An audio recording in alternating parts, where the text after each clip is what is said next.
Welcome back. I'm Stephanie Jones coming at you with the latest in sports.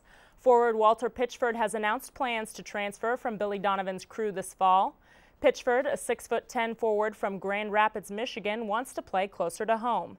His departure leaves one more scholarship available for the Gators this upcoming season.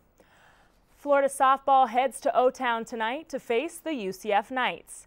The Gators come into the UCF softball complex hot after a home sweep of the Ole Miss Rebels last weekend. The first pitch is set for 6:30 p.m. at the UCF softball complex. Florida baseball has swept Florida State for the first time in the regular season since 1958. The Seminoles took the #1 title from the Gators when the new rankings came out earlier this week, and Florida made it pretty clear they wanted that #1 spot back. Junior Devin Travis put the Seminoles on the board with a solo homer in the first.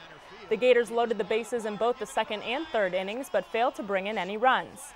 FSU brought in 2 more runs in the third, but the Gators said that's all, folks, and the bullpen shut down the Garnet and Gold for the 3rd consecutive game. UF finally put up a run in the 4th, and catcher Mike Zunino would tie it up in the 5th with a 2-run homer tagging the FSU scoreboard. Nolan Fontana also wanted a piece of the action, grabbing a solo home run in the 7th inning.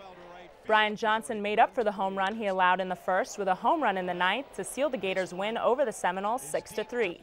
Junior catcher Mike Zunino was impressed by freshman Ryan Harris and the bullpen. It was huge. Stopped momentum, and we were able to piece together a couple at-bats and get some back, and he continued to do what he was doing and got it to our big dogs at the end. The Gators shut down the FSU offense in front of a sellout crowd, pitching the last 6 innings of the game perfectly. Florida next faces the Vols in Knoxville on Friday. Arkansas fired head football coach Bobby Petrino last night. Petrino raised red flags after lying about the presence of his mistress, Jessica Durrell, in a motorcycle accident on April 1st. The lies about the accident led to a further investigation regarding the hiring of Durrell, a former Razorbacks volleyball player and the current student-athlete development coordinator. Athletic Director Jeff Long announced the decision to terminate Petrino in a press conference in Fayetteville last night. Coach Petrino abused his authority when over the past few weeks he made a staff decision and personal choices that benefited himself and jeopardized the integrity of the football program. Long says Petrino was fired with cause, making his $18 million buyout clause void. Arkansas finished their football season ranked 5th after a win over Kansas State in the Cotton Bowl. And the Tampa Bay Rays once again were the comeback kids this afternoon against the Detroit Tigers, scoring 4 runs in the bottom of the 9th to win in the Motor City 4-2.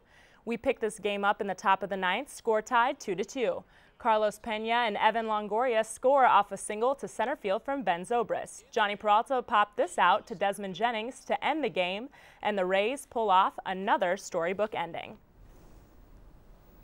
So, Steph, I just want to reiterate and clarify one thing.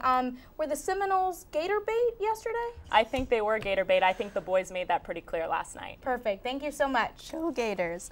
We'll have more news after the break. Stay with us.